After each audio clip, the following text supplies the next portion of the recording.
In 2010, a very successful Nashville, Tennessee music producer turned her car into her driveway and pulled into her garage.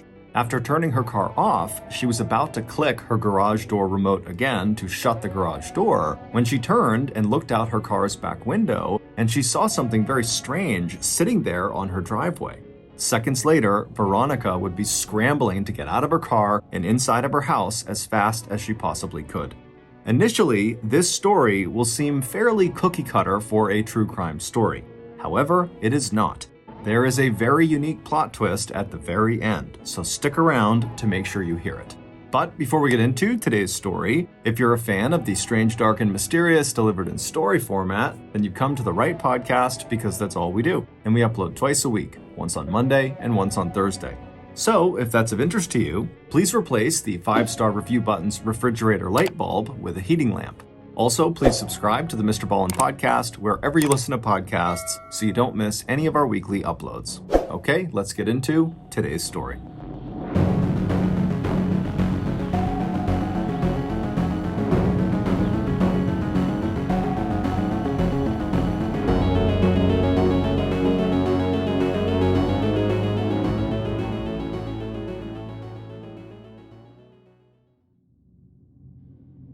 Veronica Boza looked out the window of the music studio and then down at her iPhone. As she tapped the icon that would show her the weather forecast, the 39-year-old Nashville, Tennessee music producer hoped that tomorrow would be as clear and warm as today had been. Nashville's weather was usually predictable, but it was August of 2010, and just 3 months before, the city had been slammed by the worst flood in its history.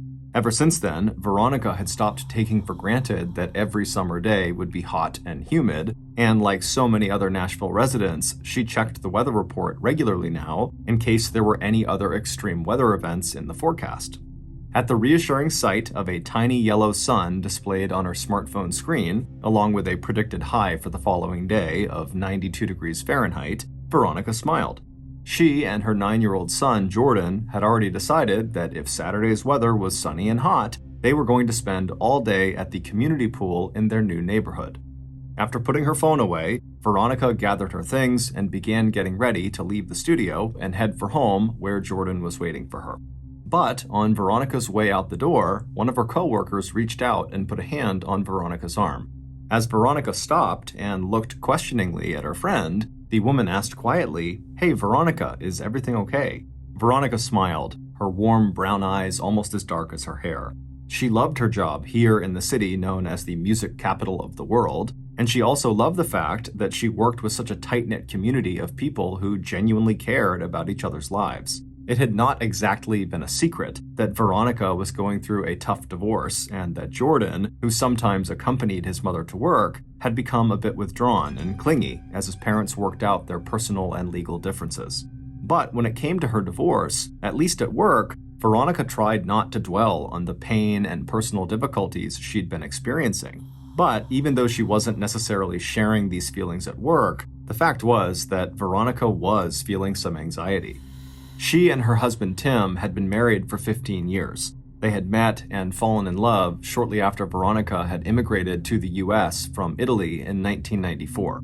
They had both been in their mid-20s when they met, and they both had big dreams. Tim was a construction worker who had plans to build a home remodeling business. As for Veronica, she wanted to work in the entertainment industry. And for the first dozen years of their marriage, their life together in north central Tennessee had been good. Tim did build up his business, and while Veronica worked some part-time jobs, she also went back to school and earned a degree in communications. And 7 years after getting married, Tim and Veronica had their only child, their son Jordan, who was the apple of his mother's eye.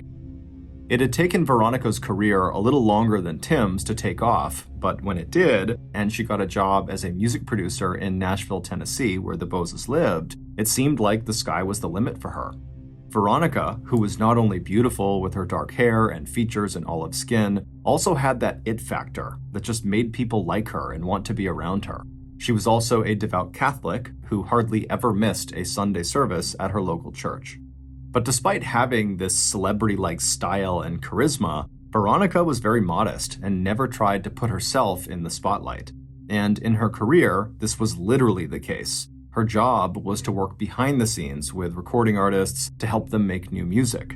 And in 2009, Veronica was so in demand as a producer that she was asked to produce that year's Country Music Television Awards, which was a very big challenge. But Veronica did a great job, which really elevated her amongst her peers. But as Veronica's star was on the rise, Tim's career was starting to falter. And then, starting in 2007, the construction industry was rocked by the Great Recession. That's when the U.S. housing market went from boom to bust, and large amounts of mortgage-backed investments suddenly lost value. And so around that time, Tim's construction and home remodeling business took a serious hit, putting a strain on the family. In addition to stress over their new financial problems, Veronica's job was becoming so demanding that she was working 10 to 14 hours every day. This while Tim suddenly found himself scrambling for any customers. By 2009, the pressure on the Bozas was just too much, and their marriage collapsed, and the couple filed for divorce. When they split, Veronica moved to an upscale neighborhood 30 minutes outside of Nashville, while Tim had to move back in with his mother. And even though both Tim and Veronica were in agreement on some things, they both loved Jordan, and they both were ready to move on with new romantic relationships, the couple had reached an impasse while trying to negotiate a final settlement on child support and a custody arrangement. But finally, it seemed like those last two issues would be resolved, and that by September or early October of that year, the divorce would be final. So, when Veronica looked into her worried coworker's face that Friday afternoon as she was leaving work, Veronica just smiled at her friend and told her how much she appreciated her support, and she assured her that the whole divorce was going to be over soon and that everything would be okay. Her friend smiled back, relieved, and asked Veronica if she had any interesting weekend plans. And Veronica's face lit up as she told her friend that tomorrow, she and her son were going to head to the pool for the day. A few minutes later, Veronica was settled into the driver's seat of her dark blue SUV. She reached into her purse, slipped on her sunglasses, and headed west, away from the noise and honky-tonk glamour of the city to Hermitage, a Nashville suburb named for its main landmark, the plantation where Andrew Jackson, the 7th president of the United States, had lived for more than 40 years. Her destination was a quiet, affluent neighborhood just 7 miles south of the famous plantation, a development called Bridgewater, where Veronica and Jordan lived in a 3-story pale brick colonial-style home with black shutters and a covered front porch supported by 6 white columns. Her 2-car garage was located in the back of the house, and she reached the garage by turning down a narrow dead-end street that ran parallel to the street in front of her house. As Veronica turned down that little dead-end road, she felt the same thrill she'd felt 4 months earlier when she'd bought the house. It was perfect for her and Jordan. Her neighbors were friendly but not intrusive, the wooden fence around her backyard gave her and Jordan plenty of privacy, and the whole place just felt very safe and secure. Veronica turned right into her driveway, and after parking her car in the garage, she headed inside to see her son Jordan. The next day, Saturday, went exactly to plan. Veronica and Jordan drove to the nearby community recreation center where the pools sparkled in the sunshine. As Veronica read and sunbathed, Jordan and the other kids splashed and played in the cool water. By the time they got home that afternoon, Jordan was tired and happy, and Veronica was tanned and rested. The next morning, Sunday, August 29th, Veronica bustled around the kitchen making breakfast for both of them. When they were finished eating, Veronica reminded her son to pack his overnight bag with anything special that he wanted to take to his dad's house. The plan that morning was that Veronica and Jordan would go to church, and then afterward, they would meet Jordan's father, Tim, in the parking lot, and he would take Jordan for the next couple of days. By 10 a.m., Veronica and Jordan were climbing into Veronica's car, and a minute later, they were on the road for the 20-minute drive to St. Edward's Church. On the drive, Veronica did her best to hide the stress she was already feeling about seeing Tim. She tried to think instead about her own plans for the afternoon. She and her new boyfriend, Brian, were going to visit Fall Creek Falls, a beautiful state park 2 hours southeast of Bridgewater. Veronica pictured the mountains and waterfalls, and by the time the church came into view, Veronica could feel herself relax, just a little. After parking the car, she and Jordan headed inside to their usual pew, where Veronica started glancing through the church bulletin and greeting other parishioners. After the service was over, Veronica and Jordan said their goodbyes to Father Breen. The elderly priest nodded encouragingly at Veronica. He knew that Tim and Veronica used the church parking lot as a place to exchange custody of Jordan, and he could feel Veronica tense as she stepped outside the church and spotted Tim's car in the lot. Although Tim and Veronica had initially agreed to a 50-50 custody arrangement, Jordan was actually spending substantially more time with his mother than with his father. While Veronica was more than okay with this, she did want her child support payments to Tim to be reduced, so they reflected the actual amount of time that Jordan was spending with his dad. But hopefully, their lawyers could work something out, and soon, because Veronica really wanted this marriage to be over. Taking a deep breath, Veronica slipped her hand into Jordan's, and the two of them walked away from the church down the sidewalk to the parking lot. A few minutes later, she and Jordan had reached Tim, and after exchanging only a few curt words with her estranged husband, Veronica gave Jordan a big hug and told him to have a great time with his dad and with his grandmother. Then Veronica turned around and headed back toward her car. As she walked, she looked up and saw Father Breen still standing in the doorway of the church. She waved and smiled at him, and he did the same back.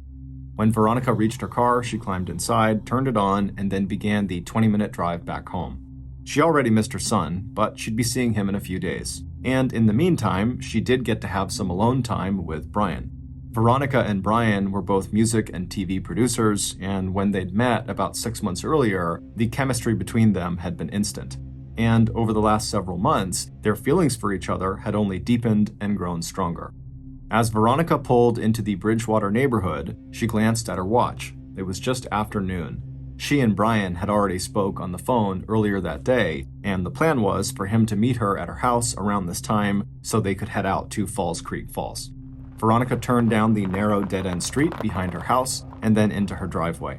She opened her garage door, she drove inside, and was about to push the garage door remote again to close the garage door behind her when she paused. She had noticed something in her rearview mirror as soon as she pulled into the garage, and so to get a better look, she turned around in her seat and looked out her car's back window. And sure enough, there, outside on her driveway, was something totally unusual that should not have been there. About 20 minutes later, at 12:30 p.m., the 911 dispatcher at the Metropolitan Nashville Police Department received a frantic call from a man who identified himself as Brian Robinson. He was standing inside the house belonging to his girlfriend, Veronica Boza, and Veronica was dead. No, he had not checked for a pulse. No, he had not tried to render any medical assistance. Please, he said, giving dispatch the address, just get here. By 12:50 p.m., police cars and medical personnel lined the quiet street in front of the stately pale brick colonial house with more vehicles and flashing lights parked out back in the driveway. The white pillared porch and perimeter of the house were soon cordoned off with yellow crime scene tape. Inside the house, veteran homicide detectives Johnny Crumby and Andrew Injachok stood in the spacious living room looking down at the ruined and mangled body of one of Nashville's rising stars. Veronica lay on her side on the living room floor. Spread out around her on the polished wooden floorboards was a pool of blood that had already started to darken and thicken at the edges. Veronica had been shot at close range at least 4 times. Even without an autopsy report, it was clear from the abrasions on Veronica's forearms, the open door of her car, and the spilled contents of her purse in the garage that Veronica had at first tried to outrun her attacker. But when that didn't work, she had most likely turned and stood her ground, attempting to fight her attacker off. The motive for this crime did not appear to be a robbery, since investigators quickly found money and checks in plain sight in the house, along with $300 in cash inside the kitchen pantry.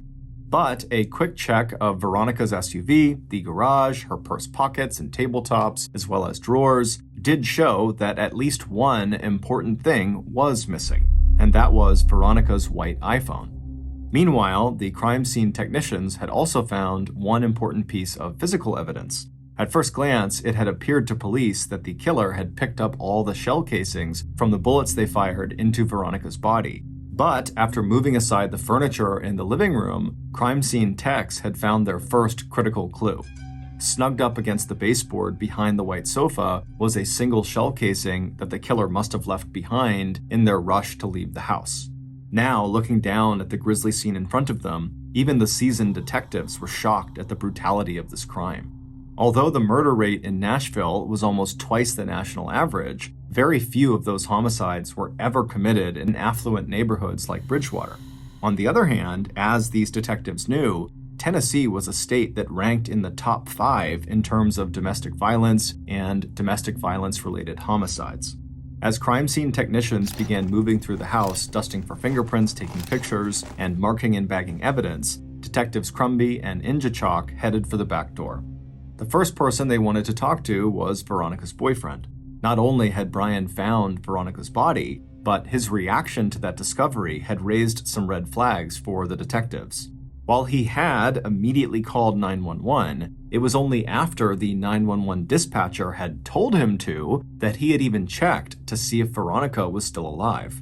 And after telling the dispatcher, no, Veronica had no pulse, Brian had ended the call and then immediately gone into the downstairs bathroom to wash his hands before stepping outside to wait for the police.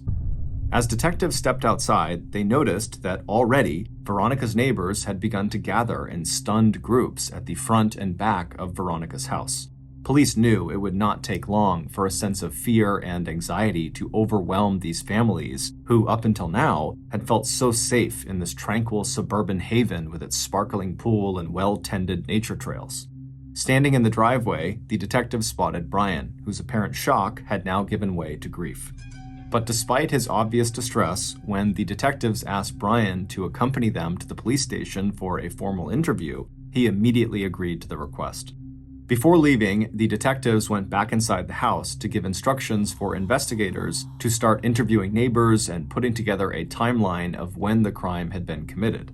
Investigators also needed to track down Veronica's coworkers and friends in case they had any information that would help police understand what was going on in Veronica's life that might have been a motive for her murder. And they also wanted police to search everywhere for Veronica's phone, along with any other electronic equipment like computers or tablets. Without access to the physical phone, the detectives wanted access as soon as possible to her cell phone records, which would show who she had spoken to that morning, and the records would show when her iPhone had been used last. 15 minutes later, the detectives and Brian walked into the nearby Hermitage police station. Once inside the interrogation room, the detectives did not waste any time. Detective Crumby pressed Brian about his whereabouts that morning and what he saw and did when he arrived at Veronica's house at 12:30 that afternoon. When Brian told them about a phone conversation he'd had with Veronica at about 11:50 a.m. as she was driving back from church, detectives exchanged a meaningful glance. If Brian's phone records confirmed that statement, they had just narrowed down the window of time during which Veronica had been killed to sometime between noon and 12:30 when Brian arrived at the house. That window would be narrowed even further when Veronica's cell records showed that Veronica had made a second call after she talked to Brian. She had called a friend, and this second conversation had ended at 12:08. So if Brian himself was not the killer, then Brian must have arrived on the scene literally just minutes after the killer had left. Hoping to clear his name, Brian tried to offer up any information he thought could be useful to their investigation. He said when he had arrived at Veronica's house, he immediately noticed that her garage door was open and she never left it open. Brian also told detectives that after making that call to Veronica at 11:50 a.m., he had stopped by a convenience store to buy some snacks for him and Veronica to enjoy on their outing they had planned for that afternoon, and he had left that store at 12:15, and he thought maybe the store had a surveillance camera that would back up his story and give him an alibi. As to why he did not try to offer any medical assistance to Veronica, Brian said that when he saw all the blood and bullet wounds, he just assumed that she was dead. And after talking with the dispatcher and checking for a pulse, Brian could not stand to have Veronica's blood all over his hands, so that was why he stepped into the bathroom to wash them. Brian then told police that the person they should be interviewing was Veronica's estranged husband, Tim. Brian told detectives that the couple was in the middle of a bitter dispute over money and custody arrangements, and so Tim would have a lot more reason to kill Veronica than he, Brian, would. Before letting Brian leave the station, police requested a DNA swab, fingerprints, and access to Brian's phone records, and Brian complied right away. While detectives did not have any evidence that would allow them to detain Brian, they also did not have any evidence that completely eliminated him as a suspect. After ending their interview with Brian, the detectives again moved quickly. They wanted to talk to the next person of interest on their possible suspect list. Hopping into their car, they headed north to tell Tim Boza that his wife had just been murdered.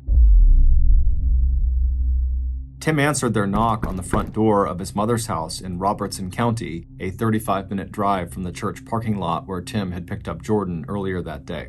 After hearing the news of Veronica's death, Tim seemed most upset not by the murder, but at the prospect of having to tell his 9-year-old son that his mother was now dead. After making plans to leave Jordan at his sister's house, Tim willingly accompanied the detectives to the police station for a formal interview. By 7 p.m. that night, he was sitting in a police interrogation room, answering pointed questions about his financial problems, how much money he stood to lose in the divorce, and the statements they'd heard about the couple's volatile relationship. Tim admitted that he and Veronica were not getting along, and that he was worried that Veronica was going to try to limit the time Tim could have custody of his son. Tim also told police that he had not wanted the divorce, suggesting that Veronica's long workdays and high-powered job had put as much strain on the marriage as Tim's money troubles had. Tim also suggested that his wife had been unfaithful.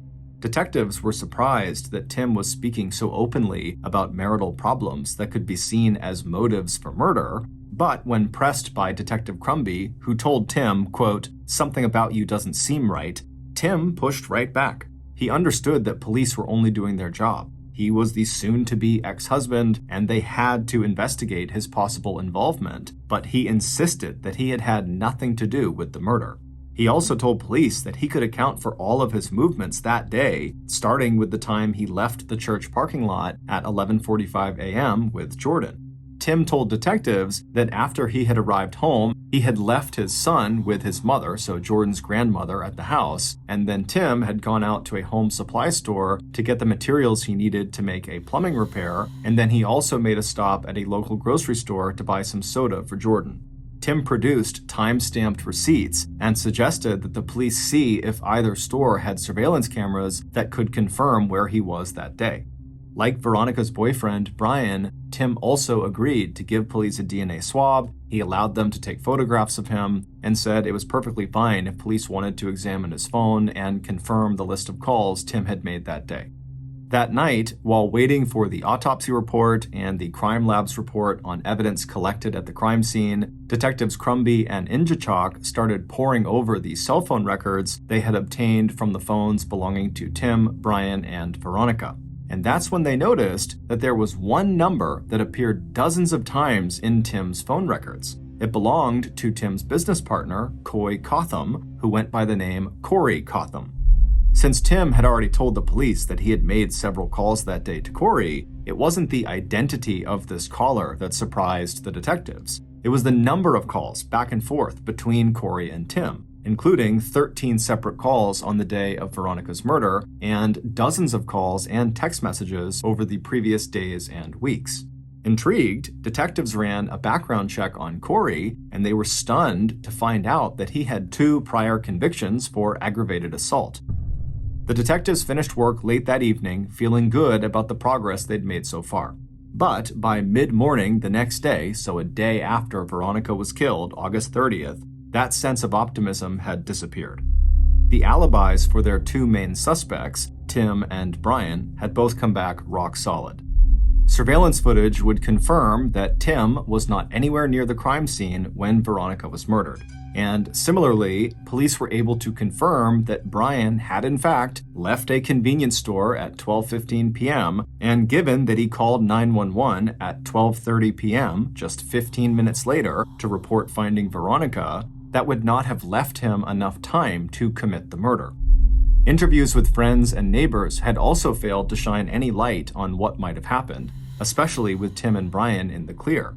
One neighbor had reported seeing a light-colored van or SUV on the road behind Veronica's house, but this neighbor could not identify the make or model, and he didn't get a license number, and he didn't get a good look at the driver. The shell casing that was found inside of Veronica's house, which turned out to be a match for the bullets recovered from the crime scene. It should be noted that all the bullets that had been fired at Veronica went through her, so they were able to find the bullets on the ground. That match was still an important clue, but only if they had a way to find out where the gun was now and who had used it. Suddenly, in the face of these disappointments, those phone records that the police were collecting and the name Corey Cotham had become the detectives' best and possibly only remaining leads. Convinced that a deeper analysis of data from the cell phones, along with the records of the calls, might generate new leads, the Metropolitan Nashville Police asked for help from the Tennessee Bureau of Investigation. The Bureau agreed and assigned one of its experts in computer and mobile device forensics to the Veronica Boza murder investigation. So, after turning over Tim's phone and all the phone records they had to the Tennessee Bureau of Investigation, local investigators reached out to their new person of interest, Corey Cotham, and asked him for an interview, to which he agreed. But, like both Tim and Brian, Corey also had an alibi for the day of Veronica's murder.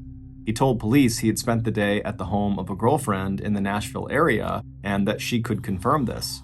As for any involvement in Veronica's murder, Corey said he had nothing to do with it. Unlike Tim and Brian, Corey refused to let police access his cell phone, which he said was locked inside of his vehicle. He also refused to give police a DNA swab. The detectives, who now wondered if maybe Corey had also been involved in some kind of a relationship with Veronica, responded by getting a search warrant that would allow them to impound Corey's car and examine everything inside of it, including his phone. They also got a warrant for a DNA swab and photographs of Corey. Detectives now had their suspicions about Corey, but no hard evidence that connected him to Veronica's murder. So Corey, like Tim and Brian, was allowed to leave. After searching Corey's car and retrieving his phone, detectives immediately turned it over to the Tennessee Bureau of Investigation, and then the detectives turned their own attention to investigating Corey's alibi. Using the phone number Corey had given them, they contacted Corey's girlfriend in Nashville, Jenny Addington, who agreed to meet them in the parking lot of a shopping mall near her home. And then, once again, detectives hit a dead end. According to Jenny, she had worked an overnight shift on the night of August 28th, and then when she came home the next day at 7 a.m. on August 29th, so the day Veronica was killed, Corey was sleeping in her bedroom. And at the time of the murder, sometime between 12:08 and 12:40 p.m., Jenny was making lunch for Corey, who spent the day with her inside of her apartment. On September 5th, 6 days after Veronica's murder, Nashville's music community turned out in force to attend Veronica's funeral service. Also in attendance were Tim and Jordan, as well as Veronica's boyfriend, Brian, and police. But the only intel officers picked up was a rising murmur of concern and fear. What had really happened to Veronica? And could her murderer be right here in this church right now? It wouldn't be until 6 days after that funeral service that investigators would get a phone call that would finally give them the answers to those questions and would break the homicide case wide open. On Saturday, September 11th, exactly 2 weeks after Veronica's murder, Corey's Nashville girlfriend, Jenny, called the Metropolitan Nashville Police Department and asked to speak with Detectives Crumby and Injachok. She told the officer who had picked up her call that she had not been entirely truthful with the detectives when she had spoken to them last, and now she was terrified and she wanted to come into the police station and tell the detectives what she actually knew. Based on the new statement Jenny would make to detectives on September 11th, along with an analysis of cell phone data that would map out the actual physical location of Veronica's iPhone both before and after her murder, this is a reconstruction of what actually happened to her on the day she was killed. Sunday, August 29th was hot and humid, but inside of St. Edward's Catholic Church in Nashville, the air was cool, and as the 10:30 a.m. Mass came to an end, Veronica felt a sense of peace settle over her. She sat quietly for a moment with her son Jordan, exchanging goodbyes with other parishioners and waiting for the pews to clear before she and her son also slipped out into the center aisle and began making their way to the big doors at the back of the church. As Veronica and Jordan passed by Father Breen on their way outside, Veronica stopped for a second to shake hands with the priest. She had been so grateful over the past year for his support and encouragement. Now, as she glanced toward the parking lot where she knew Tim would be waiting, Father Breen smiled and gave her hand an encouraging squeeze. Veronica smiled back and thanked him again for his prayers and blessings before stepping from the dim interior of the church into the sun and heat. Outside, Veronica's killer watched from a distance as Veronica and her son walked hand in hand across the church parking lot to where Veronica's estranged husband, Tim, waited for them, his arms crossed, leaning against the side of his car. The killer had already spent hours following Veronica on other occasions, still waiting for the right opportunity. But this morning's setup looked promising. The child would be out of the picture, and as Veronica turned away from Jordan and Tim to walk over to her own car, she looked relaxed and didn't even seem to notice her surroundings or her killer. And that was unusual because Veronica's killer was such a big guy, he was 6'5" tall and nearly 300 pounds, that people did tend to notice him wherever he went, and usually he welcomed the attention, just not now.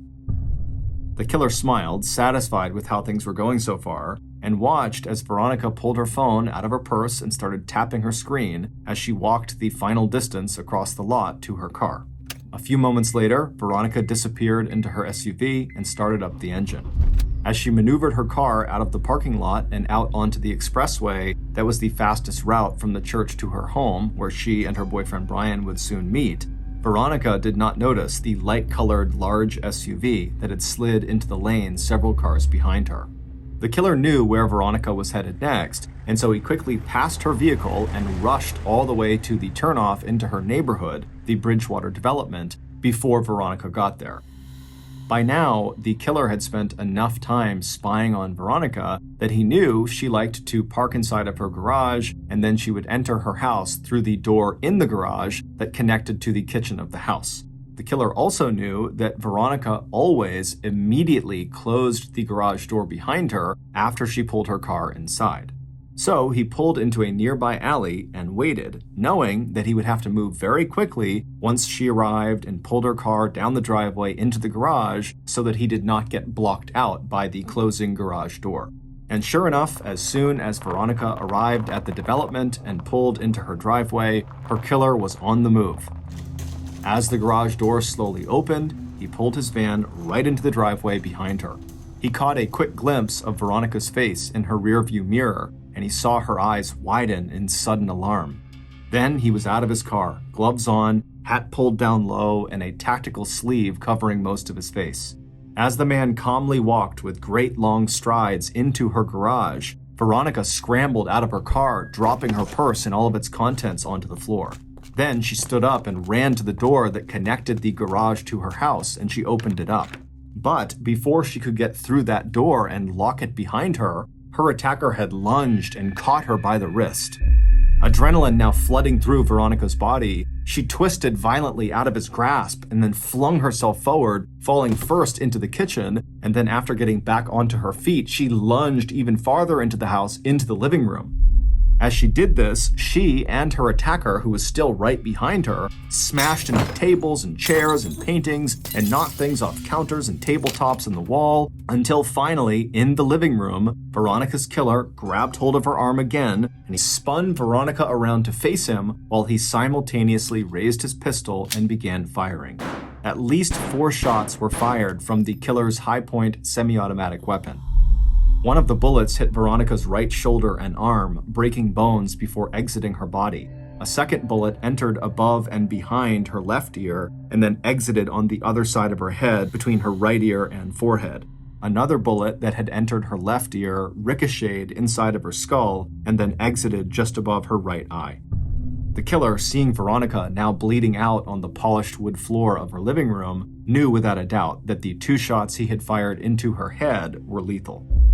Pausing only to catch his breath, Veronica's killer quickly scooped up the spent shell casings from the floor before taking off back to the garage and grabbing Veronica's white iPhone off the garage floor before jumping into his large SUV.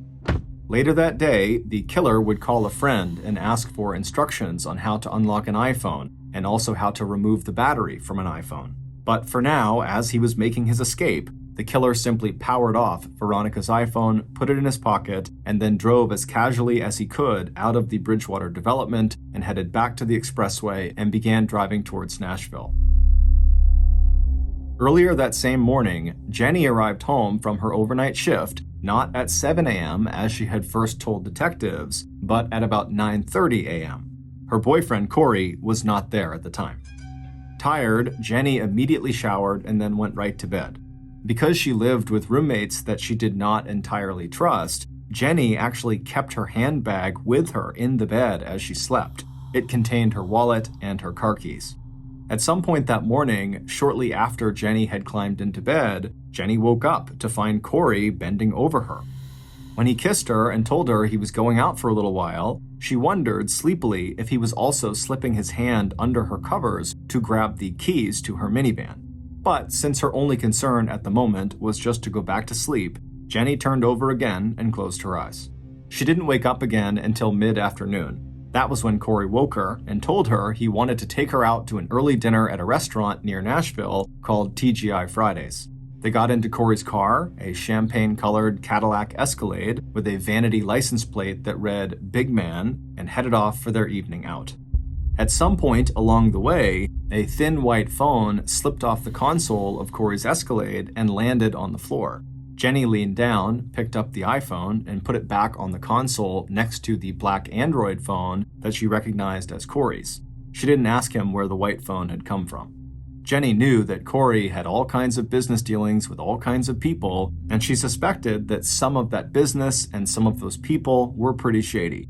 It had been Corey, after all, who had convinced Jenny to steal her soon-to-be ex-husband's high-point 9mm handgun, along with plenty of ammunition, back in July. At the time, Corey said that Jenny might need it for protection, and she had been carrying it around ever since in the back of her minivan in a red-maroon lunch bag. Except that Jenny's ex had filed a stolen weapon report with police, and when Jenny had gone to look for the gun a few weeks ago, thinking she should just return it in case police decided to come question her about the missing weapon, the gun and the maroon bag had disappeared from her car. She'd asked Corey at the time if he'd taken it, since he sometimes borrowed her van and also helped her now and then take groceries out of the rear compartment, but he denied ever touching it. By the afternoon of the following day, Monday, August 30th, Corey was in a terrible mood. He told Jenny that police were after him for information about the recent murder of his business partner's wife and that they had impounded both his Cadillac Escalade and his cell phone. Corey told her that she really needed to help him out. Just to get the cops off of his back, he told them that he had been with her all day yesterday, and if police got in touch with her, that's what she should tell them. That he'd been at the apartment with her from 7 a.m. till they left the apartment together to go eat dinner at TGI Fridays. Jenny agreed because she knew this wasn't really a request, it was an order, and she knew better than to cross Corey when he was in one of his moods. But it wasn't until after police did talk to Jenny that evening outside of the strip mall, and she confirmed Corey's alibi, that Jenny started to feel uneasy and a little afraid about having done what Corey had told her to do.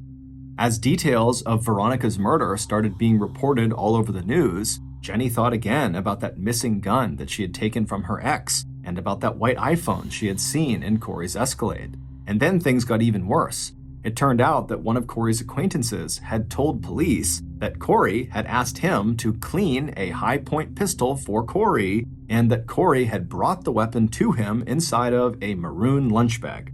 And shortly after that development, Jenny had overheard Corey making plans to leave the United States for Barbados, an island country in the West Indies. Worried that she was about to get caught in the middle of a legal mess, and increasingly afraid that Corey was the person who had taken that gun out of her minivan, Jenny decided she had to come clean to police about Corey's alibi. So on September 11th, Jenny called the Metropolitan Nashville Police and told Detectives Injachok and Crumby the truth about Corey's alibi. That on the morning of Sunday, August 29th, Jenny had no idea where Corey was between 7 a.m. and mid-afternoon when he woke her up to bring her to TGI Fridays. After this admission, Jenny agreed to fully cooperate with police. She also agreed to a DNA swab and allowed police to examine her phone. And police quickly ruled Jenny herself out as a suspect since her phone was nowhere near the crime scene when Veronica was murdered. But what Jenny didn't know when she called the detectives to tell the truth was that the police had actually already come to the conclusion that Corey had to be the killer. According to the phone forensics expert from the Tennessee Bureau of Investigation, on the day of Veronica's murder, even though her phone had been powered off, they were able to track its position. And on that day, after her death, Veronica's white iPhone followed the exact same track as another phone. And that phone was Corey's black Android. It would turn out Jenny's suspicions were correct. Corey had indeed taken the gun from the back of her minivan, and he had used that gun to kill Veronica Boza. He would be arrested on September 21st, 23 days after the murder. But that was not the end of this murder investigation, because police were about to uncover one final unbelievable twist to the Veronica Boza homicide, which was literally the kind of thing you would expect to see in a movie. It would turn out Corey was not Veronica's only killer. Although this other killer was far away from the Bridgewater development at the time of the crime, and he never so much as touched the weapon that was used to kill his wife, it was Tim Boza, Veronica's estranged husband, who had first planted the idea that led to Veronica's death. Back in late June, early July, bitter and broke over a divorce that looked like it would end with him getting less time than he wanted with his son and less money than he wanted from Victoria, Tim and his business partner and best friend, Corey Cotham, who was also broke and also facing relationship issues, started talking about a Criss Cross murder scheme, just like the one that Hollywood actors Danny DeVito and Billy Crystal played out in the 1987 comedy thriller Throw Mama from the Train, where Billy Crystal's character agrees to murder the mother of Danny DeVito's character, and Danny DeVito's character agrees to murder the wife of Billy Crystal's character. But unlike in the movie, where neither the overbearing mother or the deceitful wife is actually killed, Corey and Tim decided they should do this and actually follow through. The plan was that Corey would kill Veronica for Tim, which he did, and in exchange, Tim would kill the ex-husband of one of Corey's girlfriends for Corey. However, Tim did not get a chance to commit that murder before they were caught.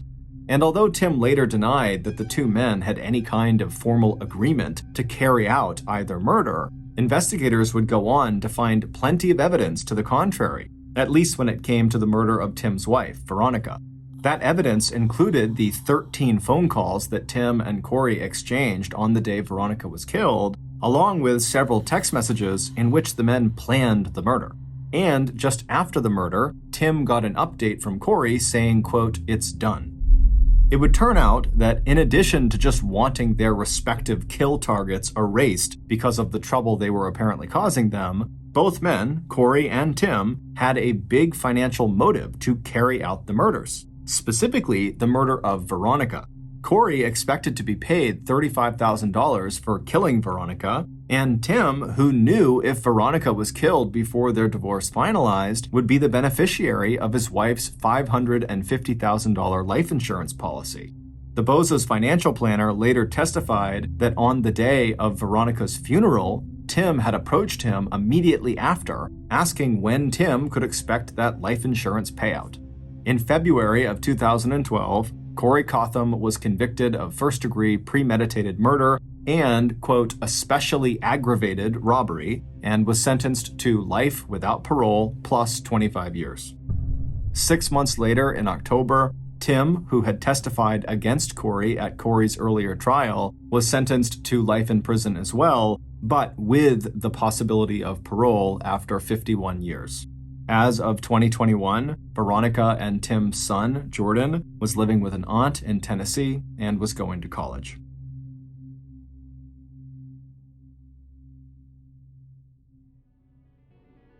Thank you for listening to the Mr. Ballen Podcast. If you got something out of this episode and you haven't done this already, please replace the 5-star review button's refrigerator light bulb with a heating lamp. Also, please subscribe to the Mr. Ballen Podcast on Spotify, Apple Podcasts, Amazon, Google, and anywhere else you get your podcasts. This podcast airs every Monday and Thursday morning, but in the meantime, you can always watch one of the hundreds of stories we have posted on our YouTube channel, which is just called Mr. Ballen. We also now have a registered 501c3 charitable organization called the Mr. Ballen Foundation that makes it as easy as possible for you to join me, my family, and my team in supporting those whose lives have been most impacted by violent and heinous crimes. Monthly donors to the Mr. Ballen Foundation Honor Them Society will receive free gifts and exclusive invites to special live events. But the real reward is helping to create a new ending to the story for victims of violent crime. Go to mrballen.foundation and click Get Involved to join the Honor Them Society today. If you want to get in touch with me, please follow me on any major social media platform and then send me a direct message. My username is just @MrBallen, and I really do read the majority of my DMs. Lastly, we have some really cool merchandise, so head on over to shopmrballen.com to have a look. So that's going to do it. I really appreciate your support. Until next time, see ya.